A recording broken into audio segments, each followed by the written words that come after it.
Hello, everyone. Welcome to the February Community Forum. This is my favorite community forum of the year, the Gen 3 Roadmap. So today we're going to share with you the plans for 2025 for Gen 3. As I think we've introduced in other meetings and in last year, the roadmap is sort of a flattening or concatenation of all of the sort of activities that we know that are going on with Gen 3. This includes, the funded projects that our center has that where we contribute back to Gen 3, but also any other, community contributions that we're aware of that are coming. So this is our best effort to give you some guidance on what's coming down the pipeline, and also to get your feedback on if there's things that you don't see here that you think are really valuable. Please let us know, and also to help us prioritize the things you do see. This is the most important from our perspective, et cetera. So any of this feedback from the community is really valuable for us. And to coordinate with those who are working on projects so that we can most easily integrate them into the Gen 3 code base. Absolutely. So, if you see something here that you had thought, oh, I needed to add this to Gen 3, maybe you don't, because it's coming. So that's the sort of things we hope to, I don't know, learn from each other at this meeting. So next slide. Okay, so just we'll have a couple brief announcements on the next slide, but then the first thing will be a review of the 2024 roadmap. So based on our own grading, how we did, where we still need to complete some things. Um, so I'll do that part for the most part, although I might tap some people to fill in some gaps. But then Bob is going to lead the discussion of the 2025 roadmap, but also calling on different engineers and contributors throughout that as well. Then we will have sort of a steering committee-led discussion where they'll, look for comments and feedback from the people that are attending on those things I said earlier. What do you see as the top priorities? What do you see that's not here, et cetera? Just anything on your mind about Gen 3 and features for Gen 3. Okay, next slide. Okay, before we get started, because I haven't had an opportunity to talk about this yet with the group, I did want to make sure everybody knew that we have a brand new documentation site called docs.gen3.org. This has now henceforth all of the technical documentation of Gen 3. Gen3.org still exists, and it will. It will in the future be primarily a high-level description of Gen 3, but it'll also include the events and governance details. But all technical documentation is going to move to this new site. We consider it sort of in beta at the moment, so both documentation sites are existing in parallel. But please take a look at the new site, and we'll say a little bit more about it in the 2025 roadmap to let you know where that's going. Um, and then also the next community forum will be on May 7th. The topic has not been finalized though. So if you have any ideas, feel free to shoot me an email or a Slack message. All right, next slide. Okay, so what I took from last year, I went back to the slides that we presented and just, put bullet points, sort of collapse it down onto the one slide, a summary of how we did on the various topics. So the first was Gen 3 open source support. And now it says complete there, but I will elaborate on what that means. So, we're never done, with that. But the specific task was um, for laying out guidelines to the community on how to contribute pull requests and issues. And so we did have a community forum on that, laying out some guidance there, and we have developed internal processes for PR review. So I'm saying that's complete because there is a process. We want to do more and we will do more in terms of how quickly we review these and how comprehensively, but the basic framework was completed last year. The front end framework, I'm going to say it's mostly complete, although you'll see on our 2025 slides that we also have plans for how to actually, fully complete this. But in terms of what we did last year is nearly feature complete, and we started to roll it out to production systems. So you'll hear more, as I said, in the 2025 section of what remains to be done. Helm for deployment. I'm going to say again that that is mostly complete and that it is, being used in production. And I believe all, if or most, if not all, community members that use or community operators that use Gen 3 are also using Helm. So I think that, that has been a success in terms of simplifying a lot how you deploy Gen 3. Item number 4 was the integration test suite. So this is another tool for the open source community. Prior to this, there so we have our own, CI/CD pipelines to run to make sure that any code change passes our tests. But prior to 2024, community members could not run those. So we sort of pulled out the details of our infrastructure and abstracted it so that now it can be run by the community. And we had a community forum unveiling this. I'm saying it's mostly complete because would still love more feedback on it, but I think for all intents and purposes, we completed that task.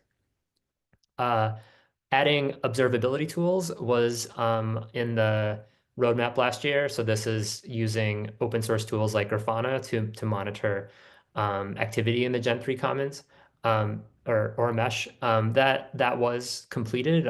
We use now Grafana for monitoring logins and user activity within Gen 3. Gen 3 Lite. So we didn't talk about that much and last year, I don't think, but basically this is a reduced version of Gen 3 for running, fewer services. This has been used. As I was writing up this slide, I realized though we haven't really advertised this. So something that remains to be done is to document this for the community if it's useful for others. So that's where we still need some work to do, but it is at least internally documented. So something more for us to do. We talked a little bit last year about using Nextflow. So this is a workflow execution language that is a favorite of the community, and we've been sort of piloting how we can use that within Gen 3. Again, I write complete only in the sort of limited way that it's been implemented so far. So you can use community contributed Nextflow pipelines within a Gen 3 workspace within one of our commons, but it's a little bit it needs some additional work. And today we'll tell a little bit how we're going to extend that so that it's more broadly useful for the community. Another item is the RAG interface or retrieval augmented generation. This is a sort of LLM enabled tool to allow you to search for data sets or data within your commons. And we did pilot that last year. We have a lot more AI tools that we want to unveil this year. So stay tuned for that. Number 9, thanks for your patience, everybody, to listen to so much of my voice today, but we'll pass it along soon enough. Number 9 is the data lakehouse. So these are a set of tools that allow you to distribute files in a Gen 3 system that have limited or no metadata attached to them. This is partially or mostly complete. We will highlight one remaining front end piece that hasn't been released that will really kind of enable this called My Data Library. So we'll talk about that briefly in the front end section. But that will be released in the Biodata Catalyst project soon. So hopefully we can say that that is also complete very quickly. And then finally, the annual product roadmap. So we're doing it again. We did it last year. So I think we're complete for that item. Before I open it up for questions and comments, just one more slide. Can you advance to the next slide, Charisma? So I also went back to the meeting last year and made sure to to to itemize feedback we received last year, just to check in again and make sure how we were doing on those items. And these we haven't done, as well as we'd like to, but I'll just highlight them here. So these are questions that people asked at the meeting last year. So better visibility into the roadmap progress. Um, you know, we have a roadmap, and I think that's a great step, and we're happy with that. I hope it's useful for the community, but um, this year we'd like to do better about giving updates on progress, so you could see, over the course of the year where we are. And I'll try to roll out pilot some, a website to kind of itemize these topics in a way that's a little more granular than just a YouTube video. Um, People requested more fine-grained access control. So this is sort of sub-project or maybe by data type level access within a project. This is a really great request, and we hope that we're able to get a request from a sponsor to do this soon so that we can prioritize it. But it isn't something we've really um, tackled in the past year. Um, Hopefully. Michael, you're absolutely right. We did do a related project that may meet some of the same requirements for certain groups. That's the cohort discovery. I think Craig has made good progress on that in the front end framework, and that's probably a couple months out from being released. He could give details, but for some groups, in particular those that need secure research enclaves, um, and the fine-grained access control, they could use the cohort discovery application that's being developed. So not what we had originally imagined, but something that may meet their requirements. I should have modded this. Back to you. No, good. Thanks for thinking about that, Bob. I'm glad that there's a little bit more a sort of supported way of approaching that. So the next one was trusted research environment like capabilities. So this came up last year. I'm saying it's partially complete because our workspaces, do a lot of that already. There are some features that are lacking, maybe like an airlock, for example, that we could still add if that comes up. But we have a lot of those basic capabilities already. Um, so the next is better data access request management. Um, I think the question was a little bit more about integrating with a DAC in a sort of seamless way with Gen 3. We do have a repo to help with that, but it isn't quite. I don't think it has some of the features that this user was looking for last year. One thing we did accomplish this year was integrating with RAS, so that has been released. So that is one way in which we've kind of, I guess, brought in those tools for Gen 3 in the past year. One question we've gotten before and is a great request, and we really hope we can get to it every year, is to add a native graph database like Neo4j or Neptune to see if this can, offer some opportunities for Gen 3 instead of using, Postgres in this place. So we did not do that the past year. Maybe there'll be the opportunity this year, but it was and remains a really great opportunity for Gen 3 to explore. If somebody wants to tackle that, please give me a message and we'll try to enable or help you however we can. Better documentation for each microservice. So this was a question about extending Gen 3. So how do I learn more about, whatever service so I can understand how to add to it and how it communicates with other services?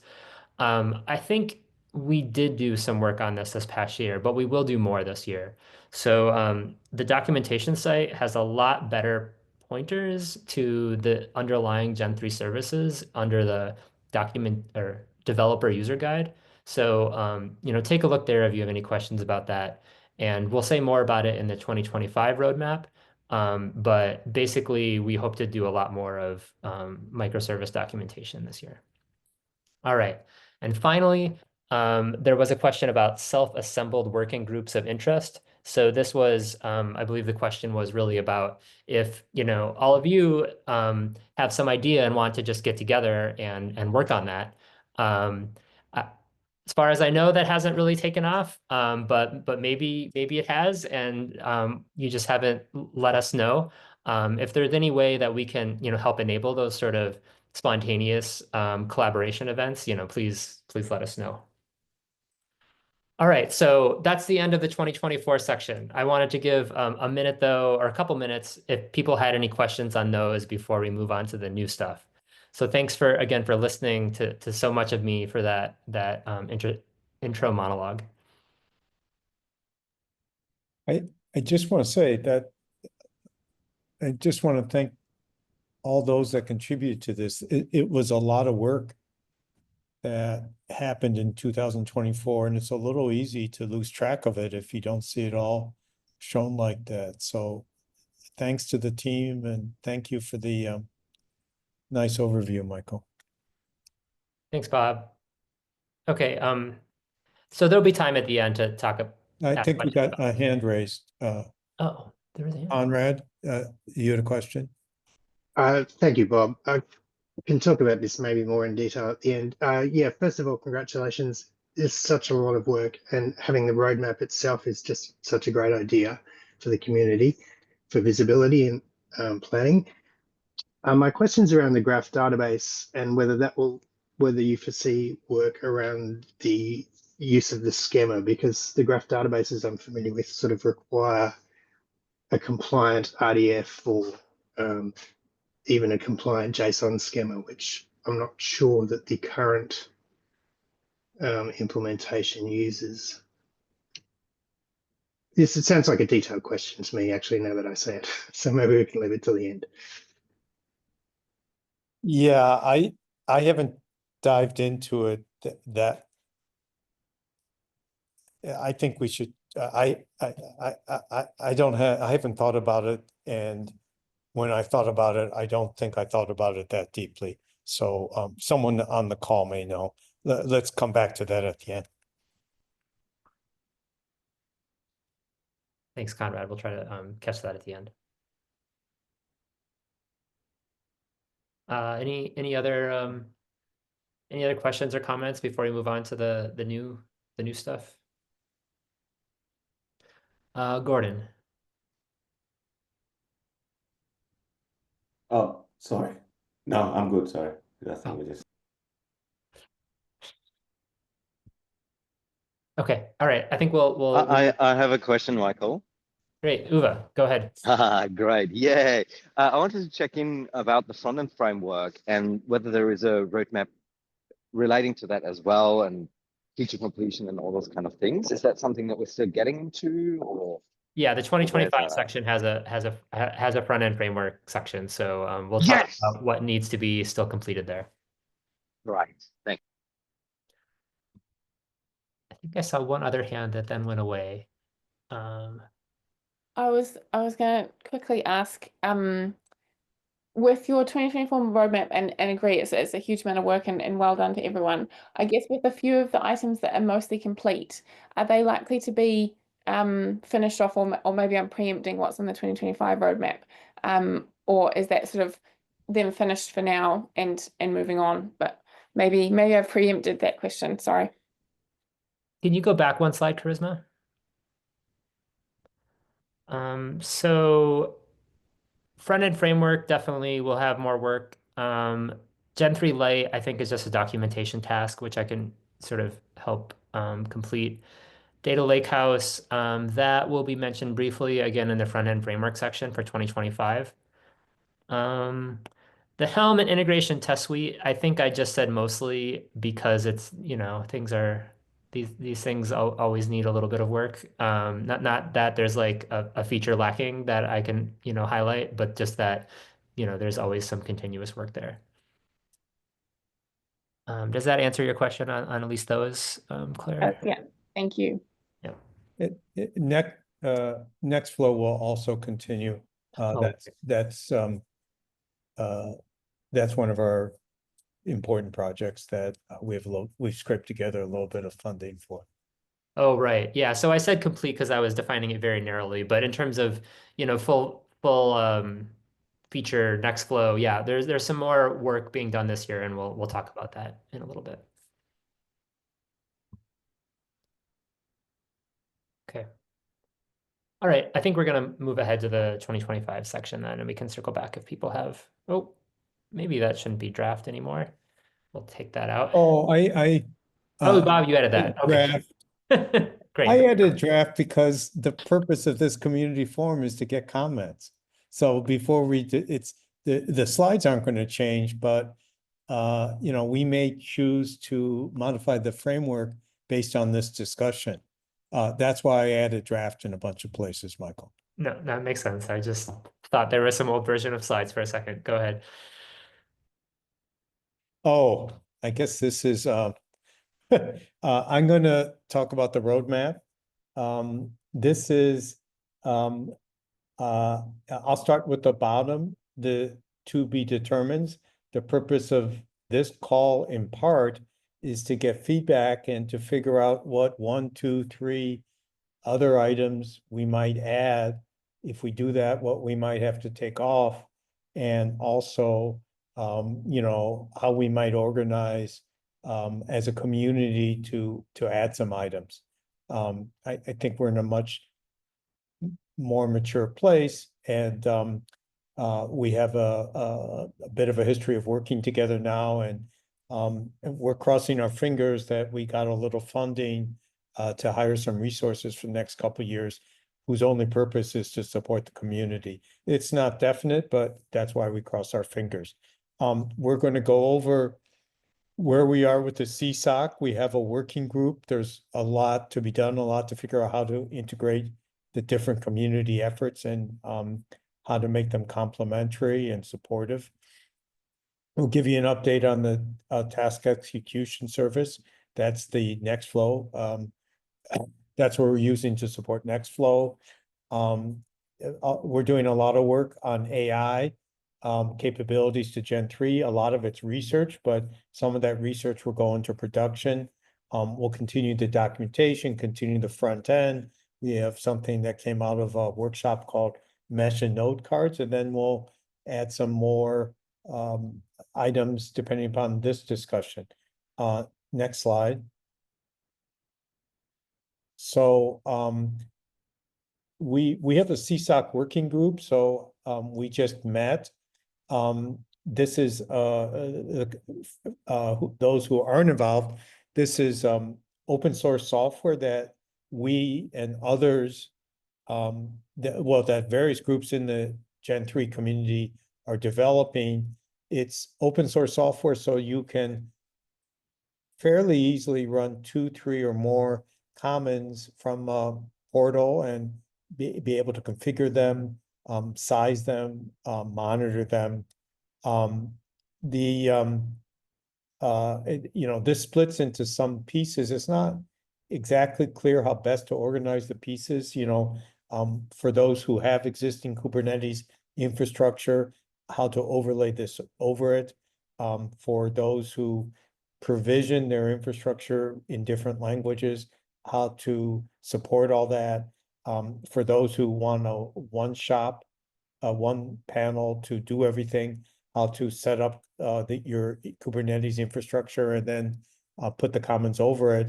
So this is one of our more important projects. It's part of our goal that if we get this done in the next 6 months, we're trying to train 20 organizations around the world to each build 2 or 3 commons to change the way we, to change the whole landscape. Any quick questions? Maybe we'll pause for a minute or two after each of these for a quick question, then move to discussion and panel. Okay, next slide. I forgot there was more than one slide for this. This is a little more detail on what's in the portal. I mentioned these different pieces. pieces. I want to call out the Australian Biocommons, Climware, Open Commons Consortium, CTDS, all the people working on this, Indiana University, OHSU, all the groups working on this. Next slide. Is Pauline on, or does Peter want to do that? I don't know who's doing this, just doing a 1-minute version of this slide. Peter, you want to do it if Pauline's not on? Yeah, no, Pauline is on. I think she's prepared to give the 1-minute Okay. overview. Pauline? Otherwise, I can do it if. And if we forget to mention, this is with Funnel, which is out of OHSU, and I think I saw Kyle Elrod on. Over to you, Pauline. Sure, thanks.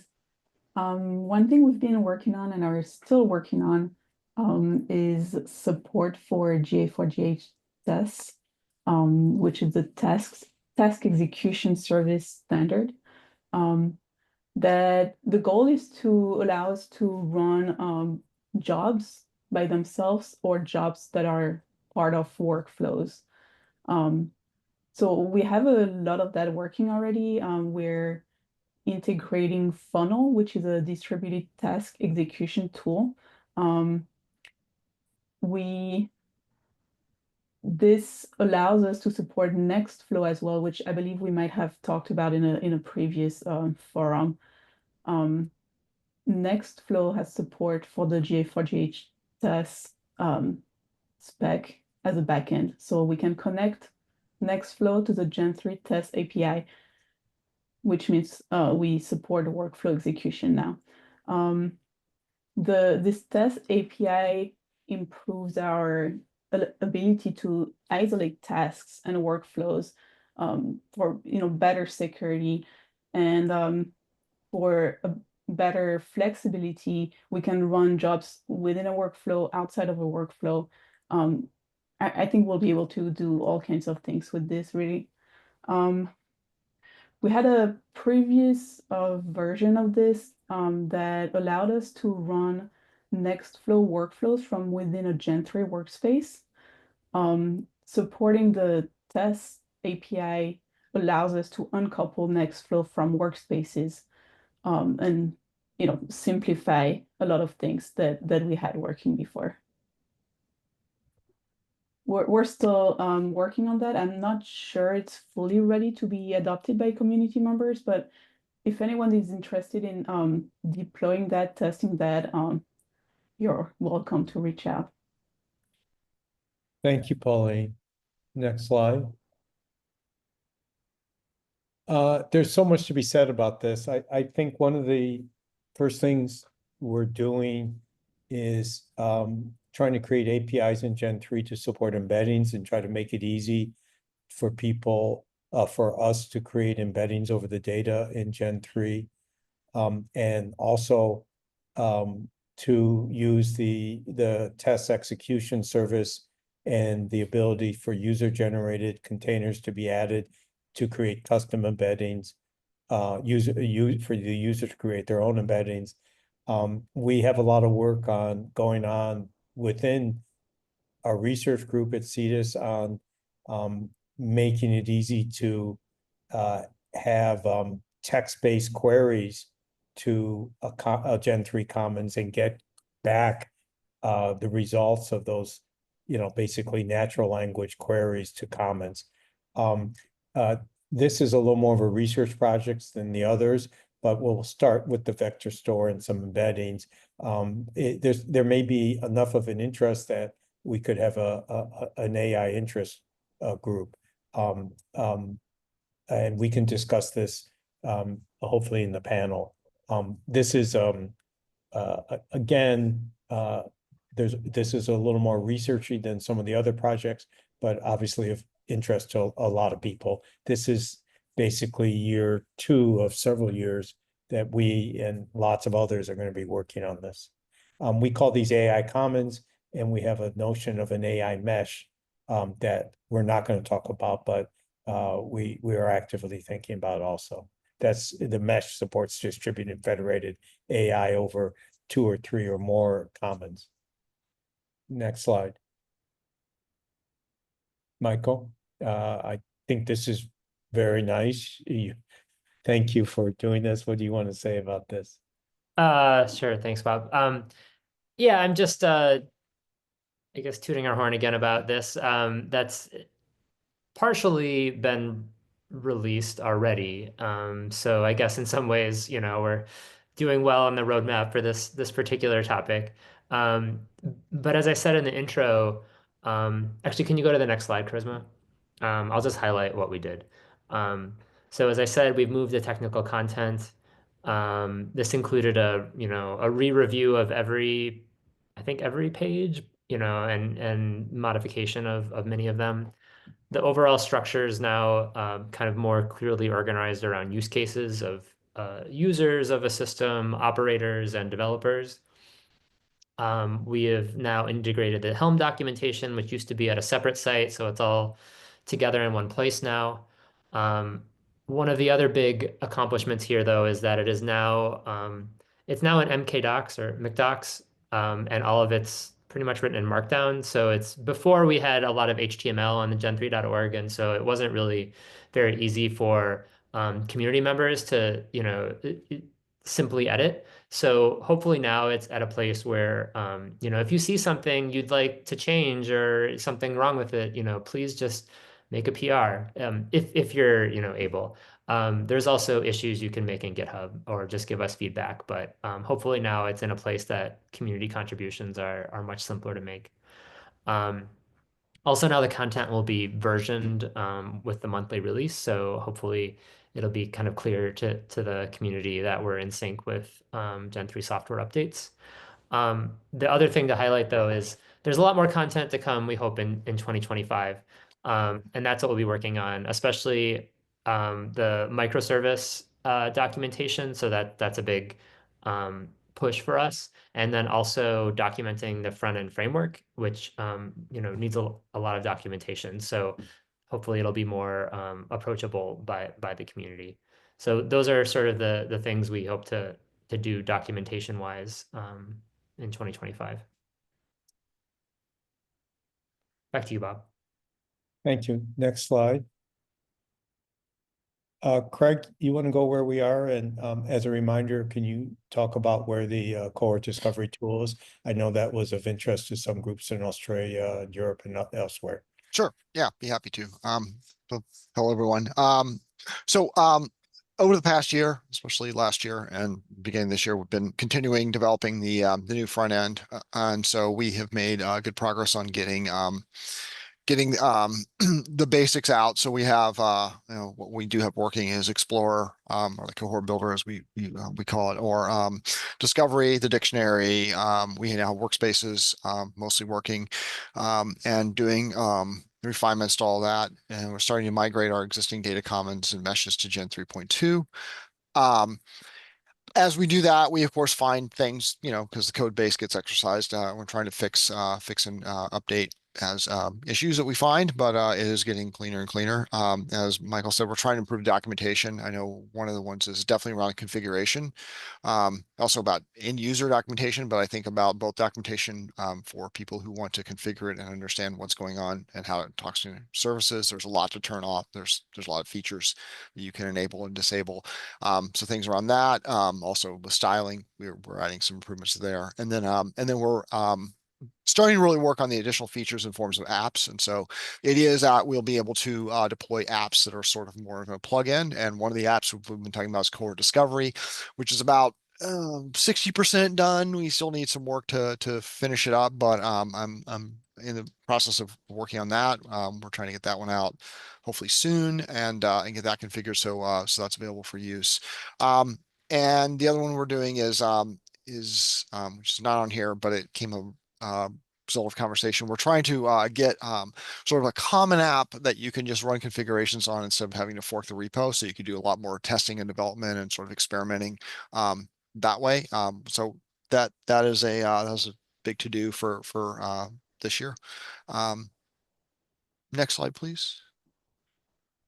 So yeah, so one of the things we added last year was this data library, and the data library came across because of what we want to do is we have what we call the analysis tool framework. It came out from developing another project, but the idea behind it is that there's sort of context. And so one thing about the data portal that we've had is that the data portal itself is each feature, each page is kind of disconnected from the other, which is fine because that's how it works. But if you want to start adding analysis tools that start transforming data and start doing things where, hey, I want to build a cohort, and I want to save that cohort, and then I want to actually take that cohort and apply it to one of the new tools we have, then how do I do that? And so the idea is on the data library was to add a centralized place, little like sort of like a super cart. So it's not really a cart, but it actually is just a library where you can store data sets, and from the discovery page or from results of a cohort, or you can store cohorts.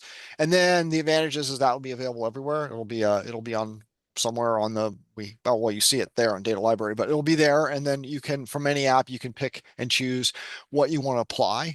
So the idea is that as you can bookmark and save things. We have persistence. If you're logged in, we have a service that now persists that. So when you log in, you get it again. We're also working on the ability, if you don't have a login or don't want to log in, it'll store to your local cache or local storage on your browser. So things will still be persistent, just slightly more risky if you clear your cache. But that's one thing we're doing. And so the idea is that we'll be able to then help develop sort of workflows through the Gen3 Data Commons on the front end. Next slide, please. Yeah, and so yeah, we're definitely also adding some greater visualization capabilities. So as you know, we did the GDC portal, and so we've done a lot of genomics, so interactive gene and mutation visualizations. We are planning to move those over, or some of them over to Gen3 as apps. So as you get genomic data, if you have that need, it'll be available. And next slide, please. And that's pretty much it for that. Any questions right now on the front end? Uva, here's your chance.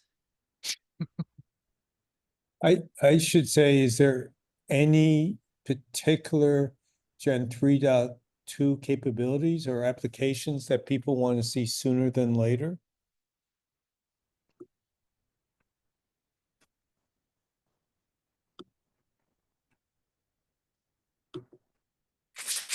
It's mostly the data explorer, and getting that to work, and the discovery page. I think those two are the only ones that we're still waiting for, and then we want to roll out onto the new front-end framework as well.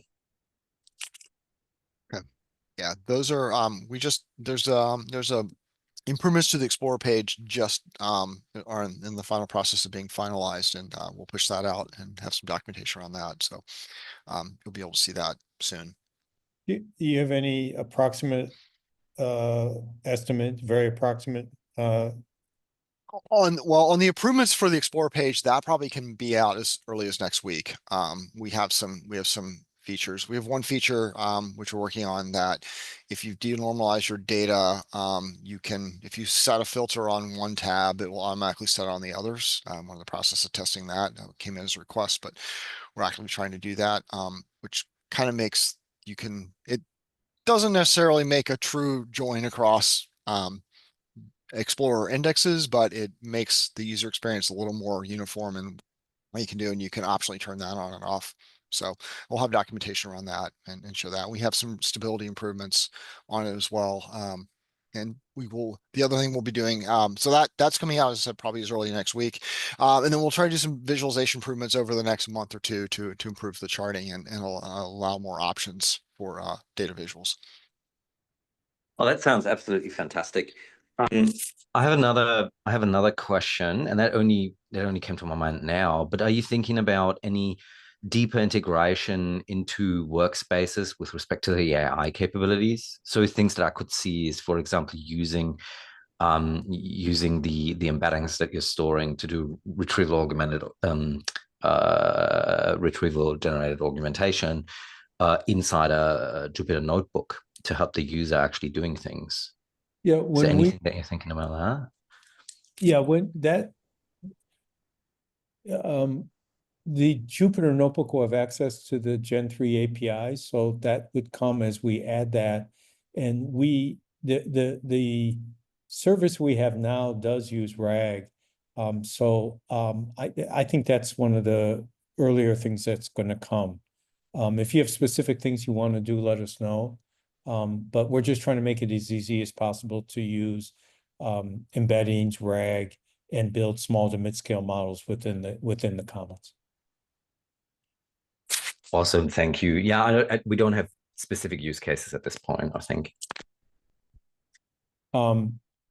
If you have anyone who has a use case, reach out. We're just trying to put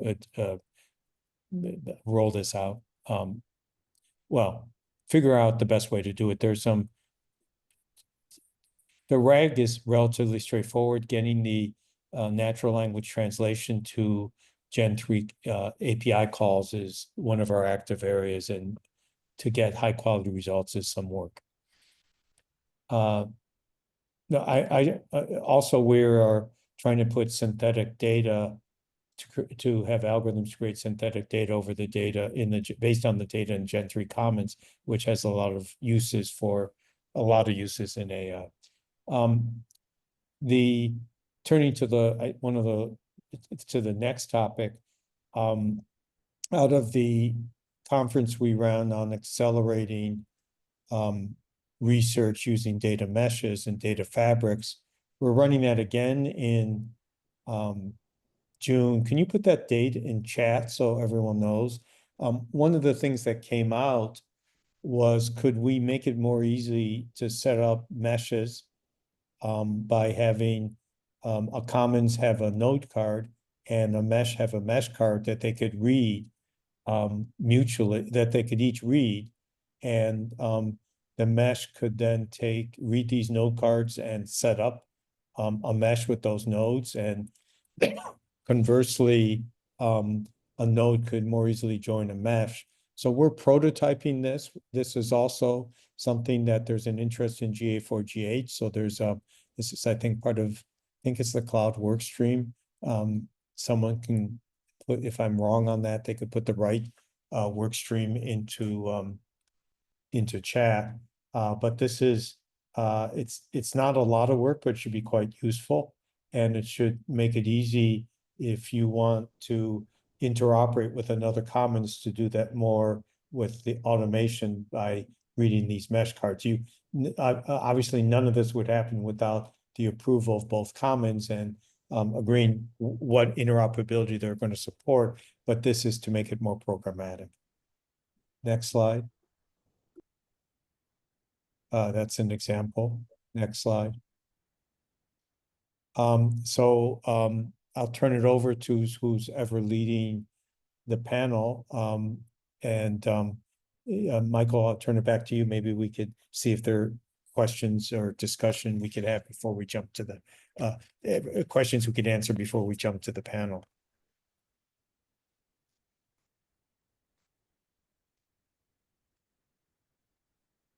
Sorry, I was muted. Yeah, we could have a little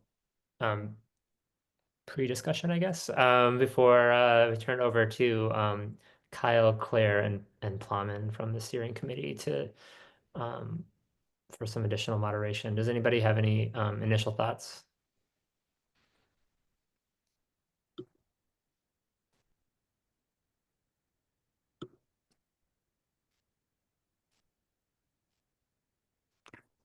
I'll go just because there doesn't seem to be anyone else is putting their hand up.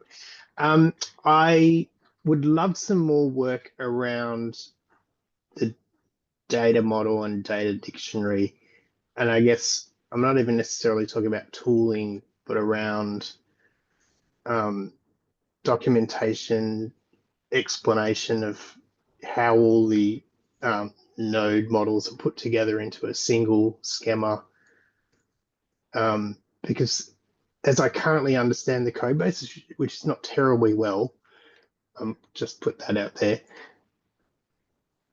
there don't seem to be any schema documents that are JSON compliant as is that represent the entire schema of a commons. So they're individual node documents that look like JSON schema compliant documents.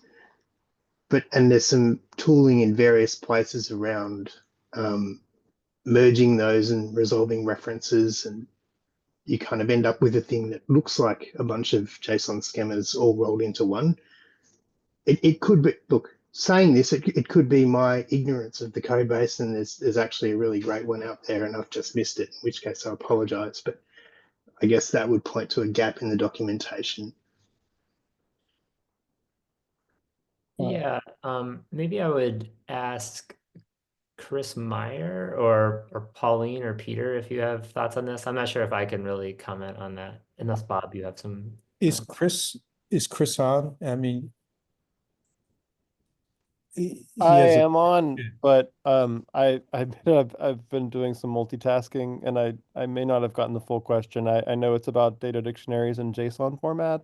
no, briefly, it looks like there's a simple way to, well, Alex, did you hear the question? And do you know the answer? Yeah, I did. I was gonna jump in. So Okay. the sheepdog service does have an endpoint for getting the full schema. It's very possible that our documentation is missing this, but I can send an example in the chat. So I believe what you're looking for does exist. It just may not be reflected in the documentation. But there's this endpoint that I just sent. That's for the NHLBI Biodata Catalyst project. There's also a similar endpoint that maybe is in a format that is more interesting to you, which is the second one that I sent, which lists all of the nodes and properties that are described by the particular data dictionary in that deployment. And this is powered by the Sheepdog microservice behind the scenes. Great, thank you. Look, I'll take a look at that.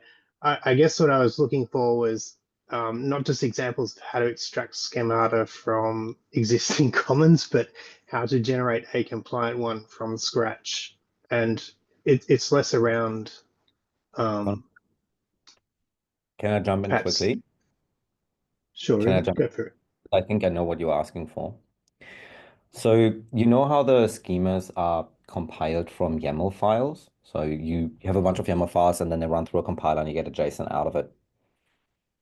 Now it's not Yeah, the particularly serialization doesn't really matter to me, but yep, I know what you're talking about.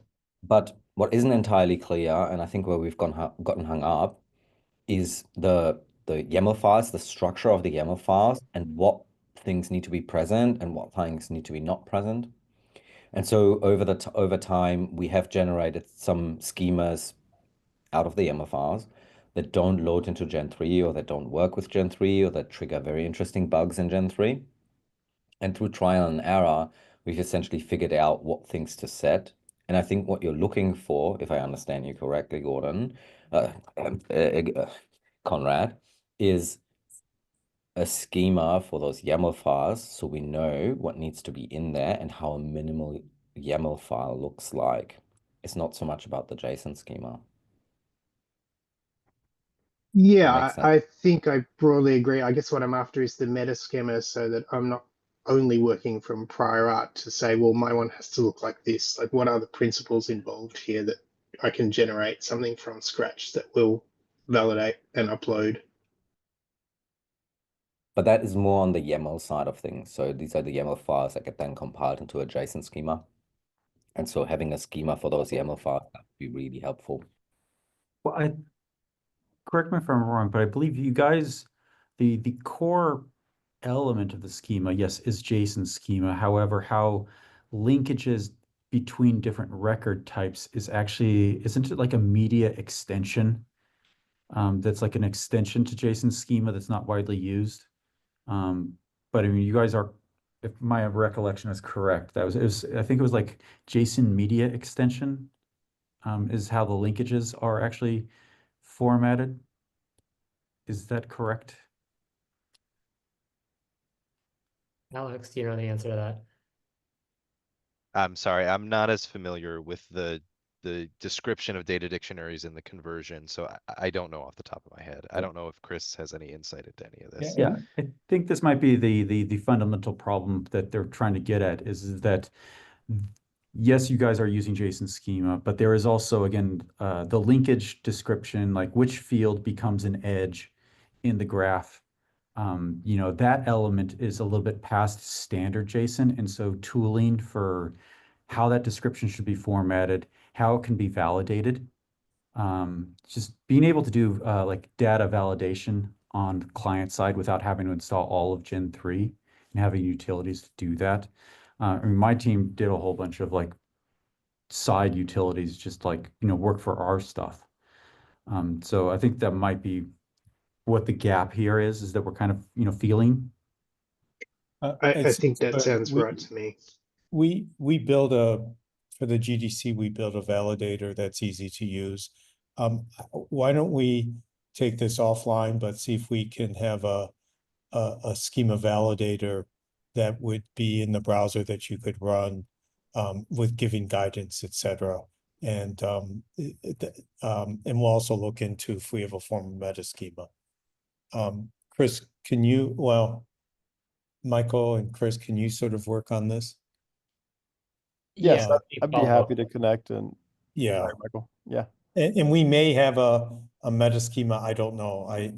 It's been a while since I've thought about any of these things. We do have a meta schema, but it's I think the point is well taken that it's not well documented. So we can certainly work with you to improve that documentation. And I want to understand better what exactly you're asking for too. And Alex, you pointed them. We do have a validator. It's just not available in the browser, but we have a validator. Yeah, it's right. It's a tool that we use to validate our updates to data dictionaries. But yeah, just to Chris's point, I mean, I don't know how well documented it is or how feature complete it is, but we do have the beginnings of a validator. And making it easily available, easy to use, I think, is what people are asking, and it certainly helped a lot on the GDC. Okay. Great, thank you all. Why don't we go to the panel, Michael? You want to do that? Yeah, I know there were some absences in the lead up to this meeting, so I'm not sure if the steering committee had as much time to coordinate on this, but I'm hoping that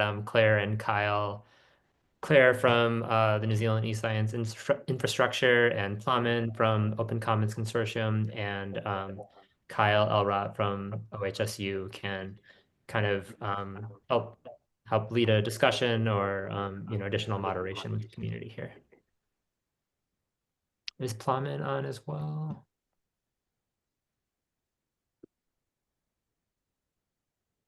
If we want to get rid of the slide maybe, and then we can kind of see each other a little bit more easily, or try and see each other, if that's okay. Stop sharing Charisma, and then Sarah, if you can spotlight Plamen as well.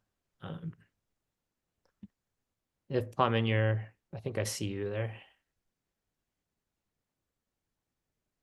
So I think we've got about half an hour for discussion, and I guess maybe if we each sort of lead a little bit in terms of our priorities and what the roadmap looks like, and then we can open for questions. Does that maybe work? So I think the roadmap is looking awesome from our personal kind of perspective. This is very encouraging, and I guess it's even more exciting from a community perspective to have that kind of to be determined item. So that might be kind of a key part to see if we can, and brainstorm, we'll get some alignment on those today.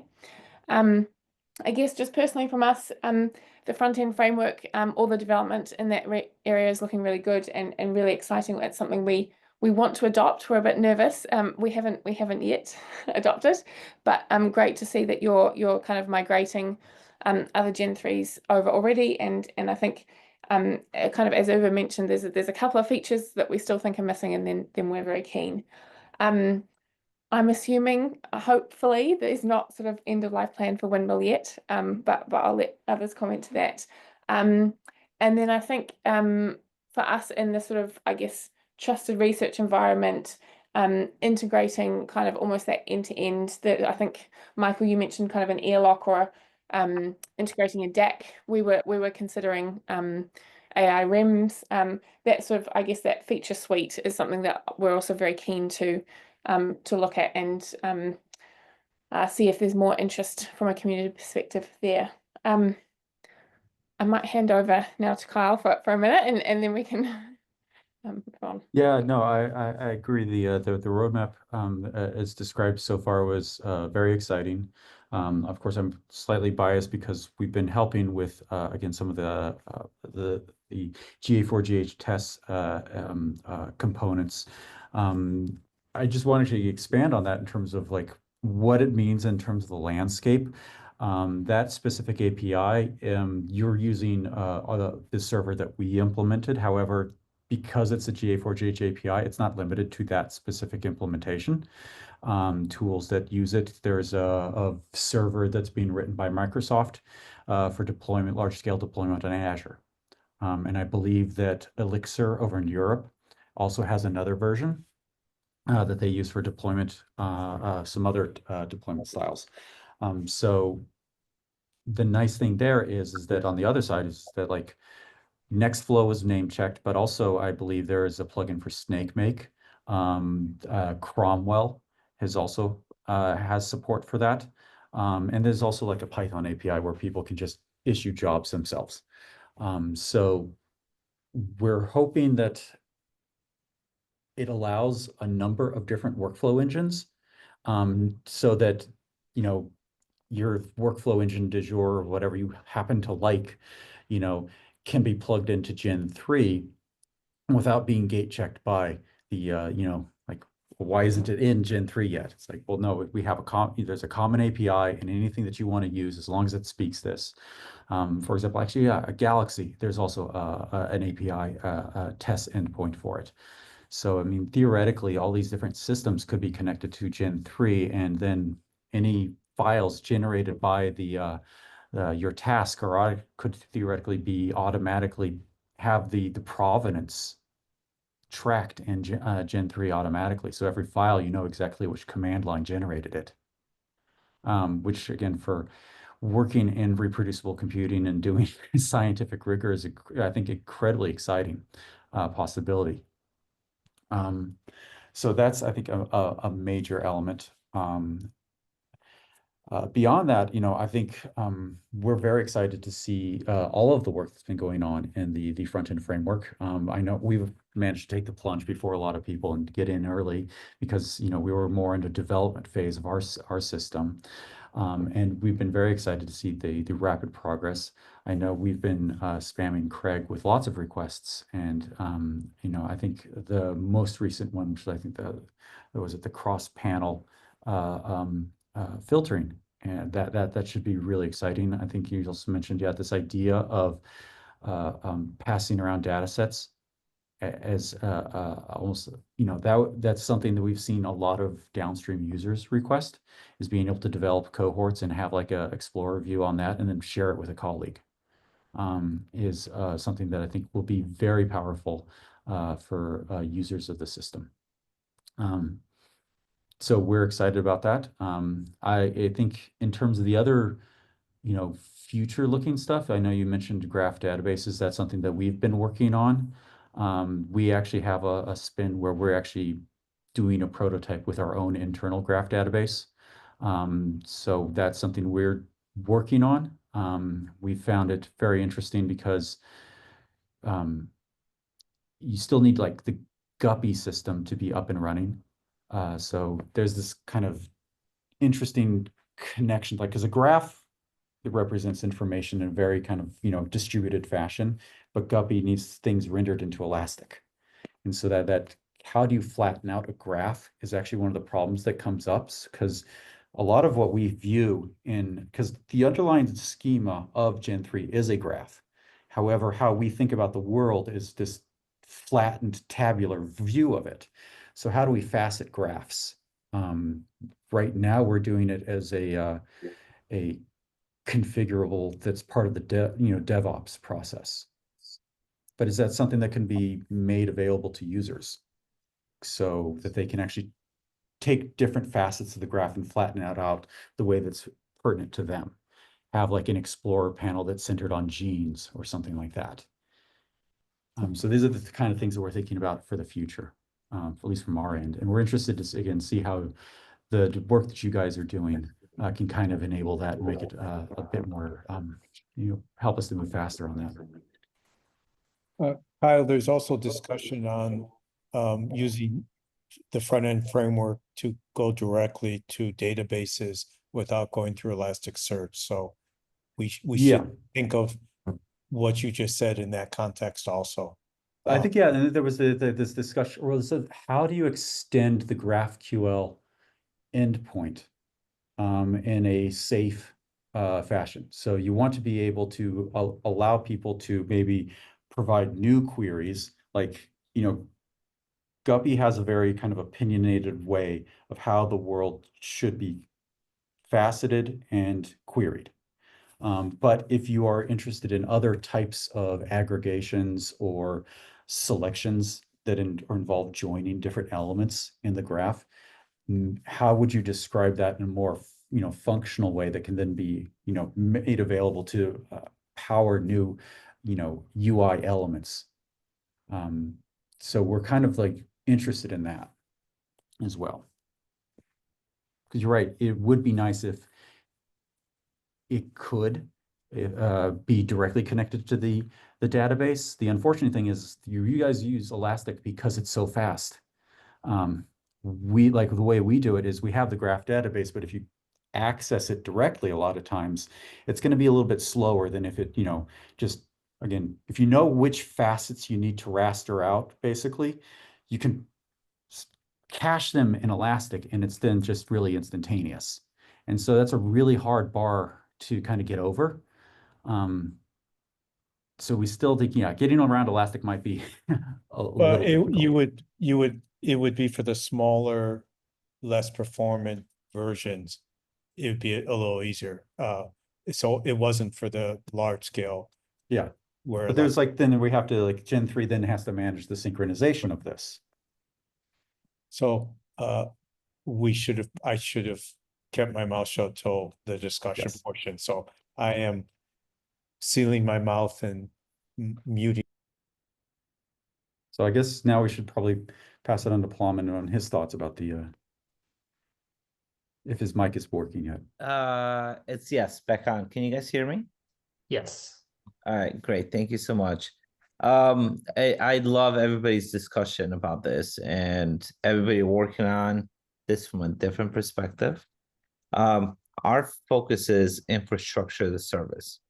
So we want to make sure that there's a way to deploy Gen3 in two different models. One model is platform as a service, and the other model is software as a service. To do that, we are focusing on utilizing some tools in our tool bag with Apache Rancher and Argo workflows. And I think we can be able to succeed with ultimately creating a way to deploy the platform and then ultimately manage it using kind of that pizza model on a level that each organization desires to manage the security, operations, and everything else. While on the other side of it, when we deploy it, we can allow people to use it as a software as a service. And we're so excited about what we're going to bring to the CSOC components of the bare minimum components to be able to do the platform as a service and the software as a service for Gen3.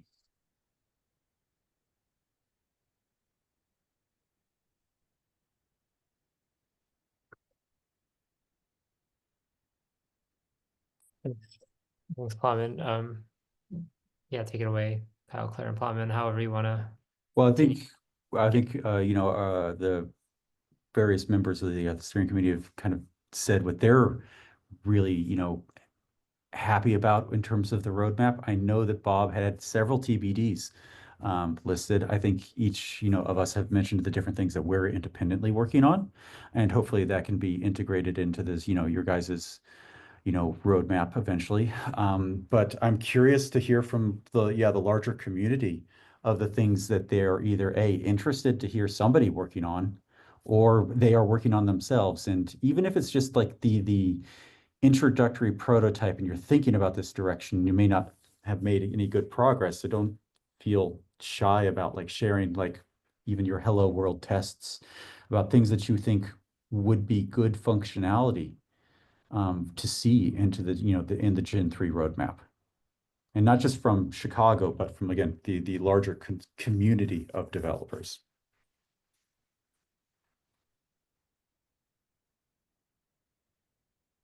Does somebody have their hand raised? Gordon? Gordon. Yeah, so we have we're already using a lot of ISC, and we at the moment we our deployment is based on AWS CDK, and we are able to spin up like a Gen 3 stacks fairly quickly.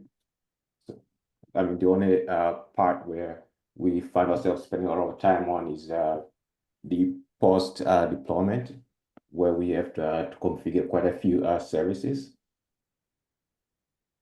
Yeah, what So is the roadblock for you? What is, if you're doing this as an infrastructure as a service, like what are other groups maybe working on that could help you? We would like, I mean, if there's somebody there has already find a way to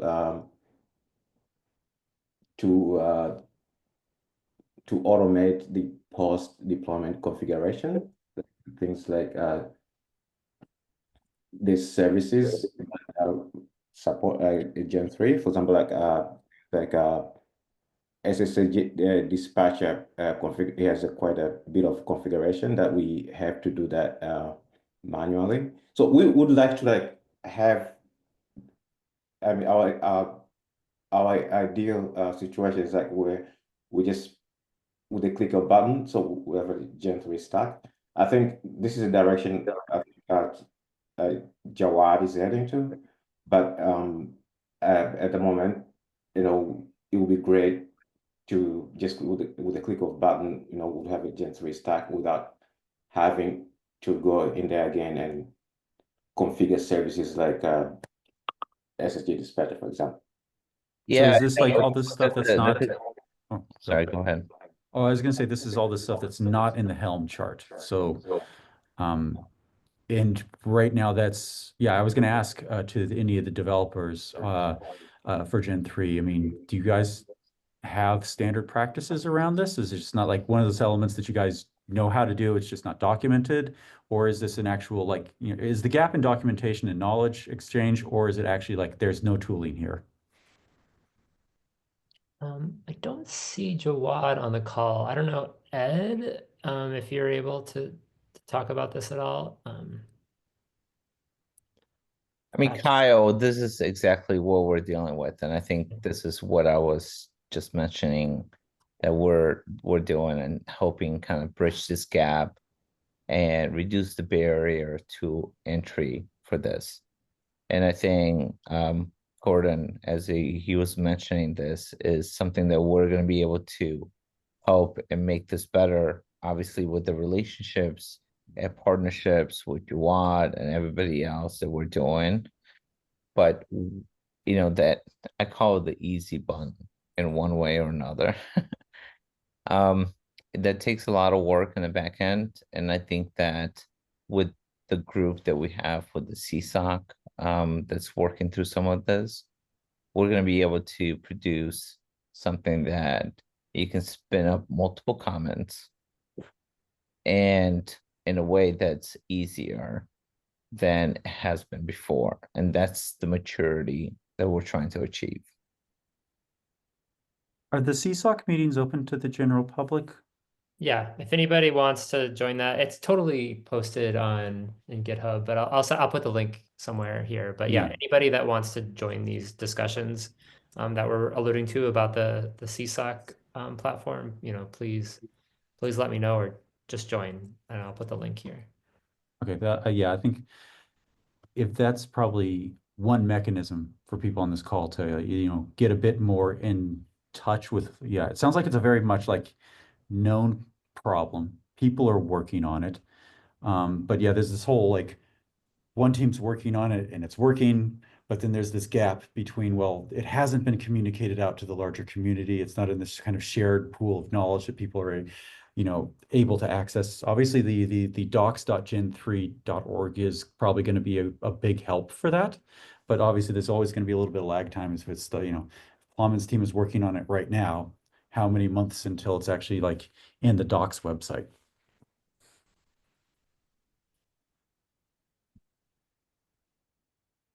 Okay, good. So yeah, the link is there. Did anybody else want to kind of talk about, again, things that, those TBDs that were the three, we have one TBD. Well, what's another TBD that should be, X'd out and filled in with actual real request or idea?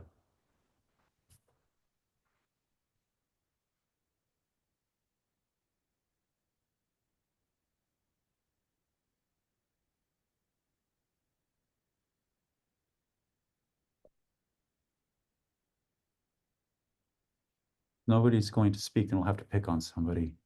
Although actually, the only person I see right now is Claire, because she's the only other. Claire, was there any other thoughts that you had that you wanted to share with the group, or like, again, major items for your, your guys' work?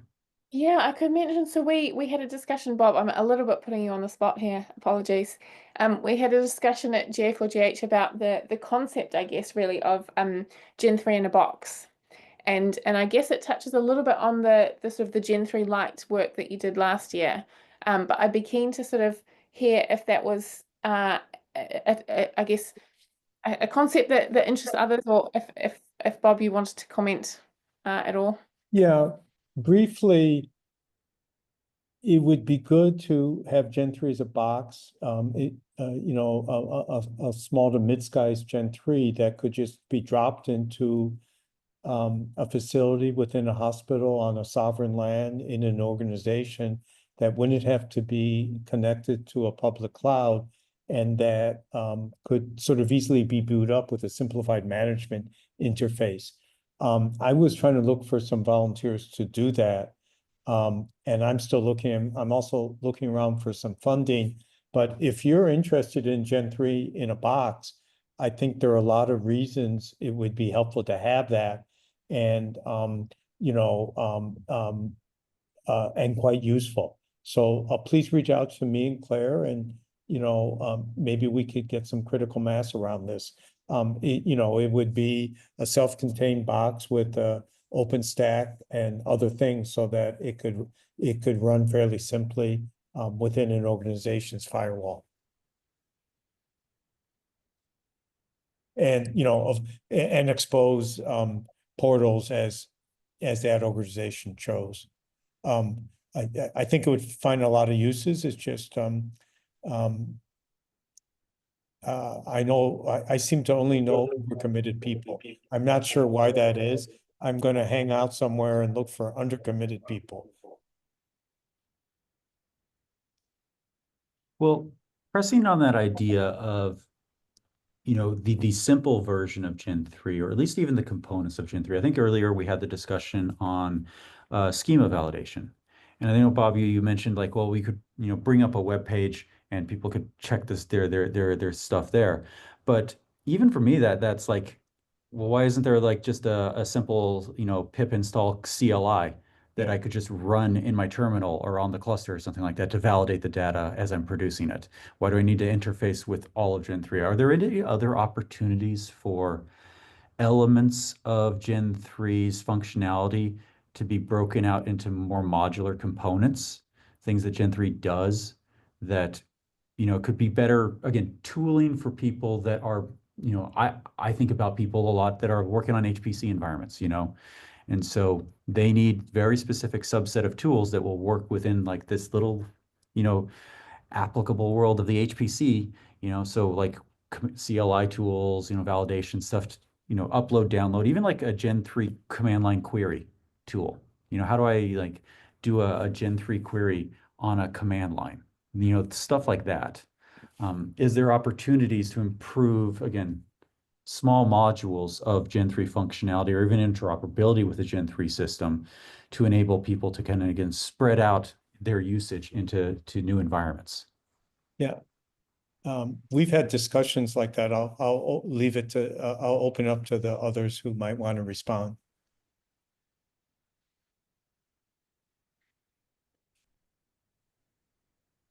I think that's a great idea. I think part of the experience I've had with Gen3 is exactly that problem of exactly how much of this do I need to adopt in order to test one small component, and perhaps some thought about rationalization of the repos and documentation. And I know the documentation's obviously had a lot of work done on it this year, and that's fantastic. I guess if you just come as a completely naive user to GitHub and do Gen3 data dictionary, for example, you will literally get 5 or 6 repos, some of them from GDC days that haven't had updates for 6 years, and some of them from Gen3 core devs. So I think, yes, definitely some smaller pieces that have a clear explanation of what they do and how they relate to the core services would be great.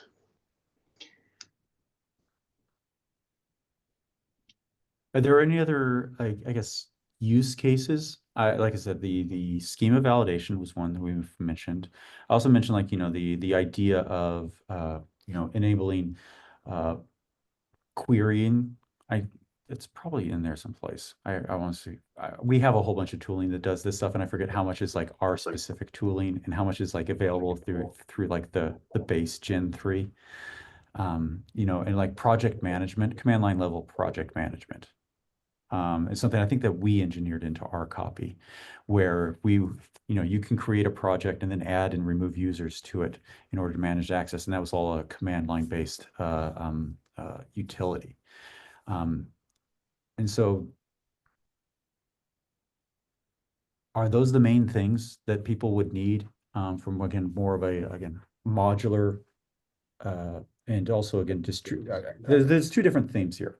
One is modularity. Like, I want to be able to do Gen3 style schema validation without actually installing Gen3. There's also, like, we have a Gen3 instance and I want to use it, but I want to use it like on a command line or in a scripting environment. How can I do that? And so are those both have we talked through all of those different use cases so far, or is there anything else that's not been mentioned so far?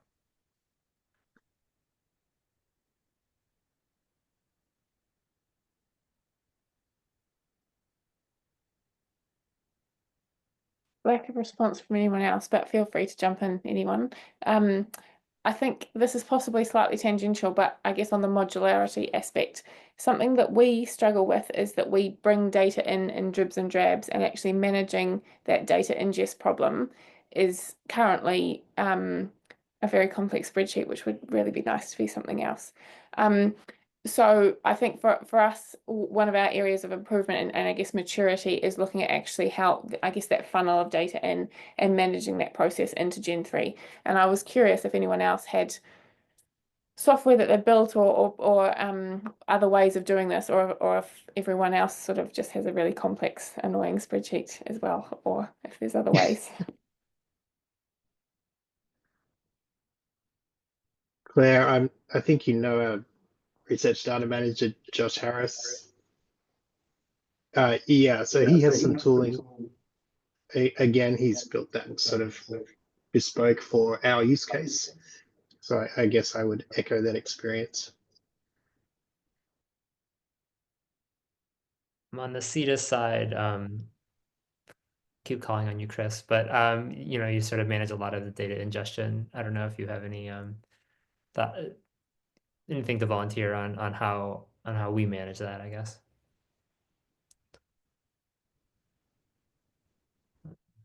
How we manage data ingestion generally? Yeah, I mean, I think I don't know if I can paraphrase what you said, Claire, but in terms of well, Claire, can you summarize your question? Yeah, essentially whether anyone else has a solution for what I consider still a data ingest problem, because we get dribs and drabs of data over months it can take to get sort of data sets in, and we tend to manage it in spreadsheets. So just wondering if others have a better solution there. Uh,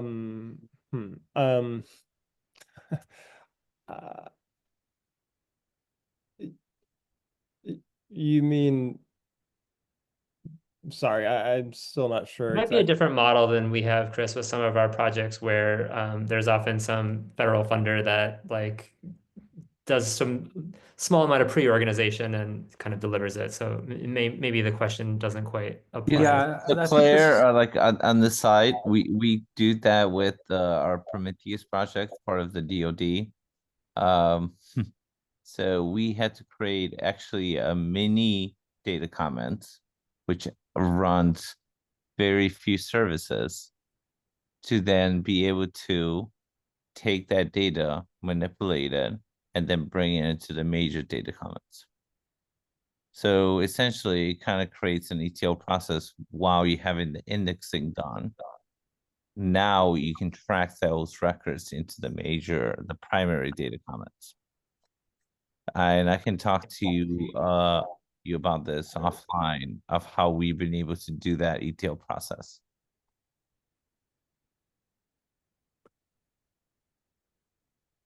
Sounds great. I think you're right. We may have a different model, so it may not be more broadly applicable. But it's good to connect with people who have the same model. I'm sure there's probably somebody on the call that isn't speaking that actually does do that. So please reach out to Claire if you have thoughts on it. So we're kind of have about 5 minutes left. So I did want to see, I don't know, Kyle and Claire and Plum, did you have any final thoughts, the three of you?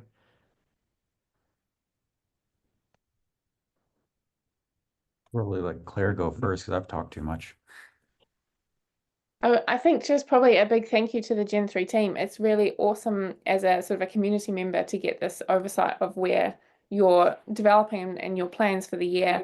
And it gives obviously us a chance to feedback, but also you know, develop our plans based on what you're doing. So really awesome to see. And keep up the good work. Thank you. Yeah, I have to echo that. Yeah, I think this is, really accelerating in terms of how fast you guys are kind of responding to the community, and also like the different use cases that we're starting to see Gen3 being used in. So I think that's very exciting. People using it in radically different ways, I think is going to be beneficial to everybody. Because it kind of, if you have that narrow happy path and it only works this one way, is it really actually a well-engineered system, or you just have very kind of like trapped users? I think this, so I'm very excited to see people doing really weird things with the system.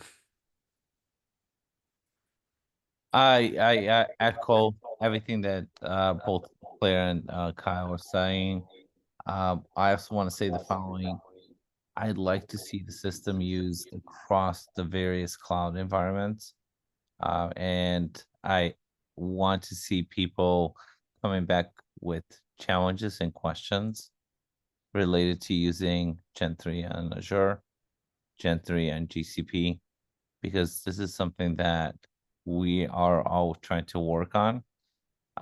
So keep bringing your questions and challenges to this group because we want to work together.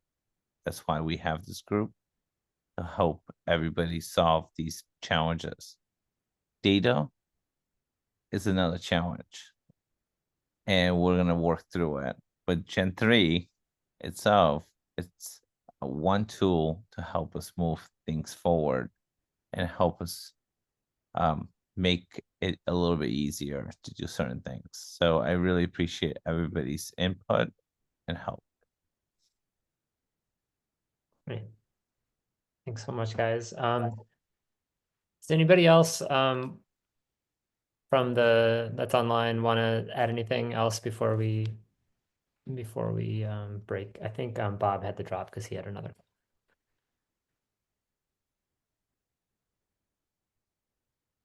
just our thanks for working on this project. It really enables a lot of our work. So again, thank you and congratulations to the team. Thanks. Thank you. Okay, well, I'll close it out then. Thanks so much, everyone. We really appreciate your attendance and interest, continued interest in Gen3, and look forward to working with all of you in the coming year on these projects. We have a bunch of things to follow up on out of this meeting. We'll post the slides and video and try to follow up on those different topics that came up. So, thanks again, everybody. Looking forward to working with you this year.